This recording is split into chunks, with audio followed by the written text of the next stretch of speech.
대한의사협회의 집단 휴진 예고일이 나흘 앞으로 다가오면서 환자들의 불안감이 커지고 있습니다.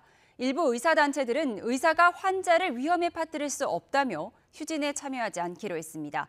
이런 가운데 정부는 의대생의 집단 유급을 막고 의대 교육을 정상화하기 위한 대책을 내놨습니다.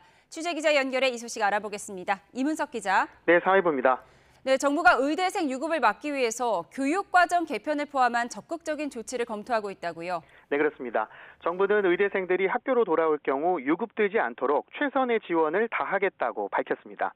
이주호 부총리 겸 교육부 장관의 말 직접 들어보겠습니다. 정부는 학생들이 지금이라도 수업에 복귀하기만 한다면 과도한 학업 부담, 유급에 대한 불안 없이 원활히 교육과정을 이수할 수 있도록 대학과 함께 가능한 모든 지원을 아끼지 않겠습니다. 정부는 비상학사 운영 가이드라인을 만들어 1학기에 이수하지 못한 과목을 2학기에 이수할 수 있도록 할 계획입니다.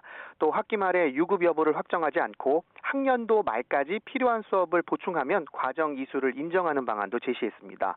이를 위해 학년간 교육과정 일부를 개편하는 방안을 검토하기로 했습니다.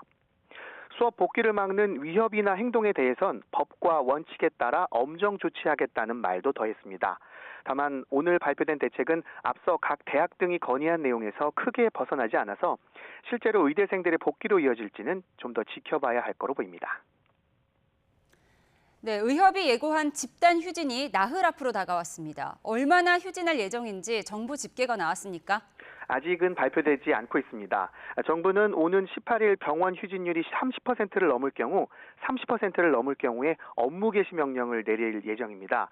명령을 따르지 않으면 법적인 제재를 내릴 수 있다고 경고했습니다. 또 이미 예약한 환자의 동의나 구체적인 치료 계획 변경 없이 일방적으로 진료 예약을 취소하면 의료법이 금지하는 진료 거부에 해당할 수 있다고 강조했습니다.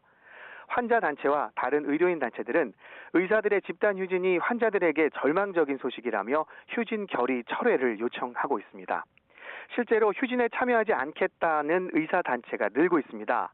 분만병의원협회와 아동병원협회에 이어 오늘 뇌전증 지원병원 단체가 18일 집단 휴진에 참여하지 않겠다는 뜻을 밝혔습니다. 뇌전증 지원병원 협의체는 환자의 질병과 아픈 마음을 돌봐야 할 의사들이 환자를 겁주고 위기에 빠뜨리는 행동을 하는 것을 삼가야 한다고 지적했습니다. 의협 휴진 하루 전인 다음 주 월요일부터 무기한 휴진에 돌입하는 서울의대교수 비대위는 조금 전 4시부터 기자회견을 열고 환자들께 죄송하다는 입장을 냈습니다.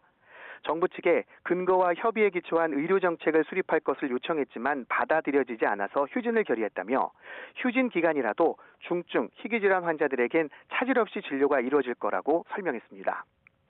이런 가운데 임현택 의협회장은 국회에서 여당 의료개혁특위 소속 의원들을 만나 면담을 진행했습니다. 성과가 있을지 기대됐지만 집단 휴진 전에 정부가 합리적인 방안을 찾길 바란다는 의견에 공감하는 선에서 면담이 마무리된 거로 전해졌습니다. 지금까지 사회부에서 YTN 이문석입니다.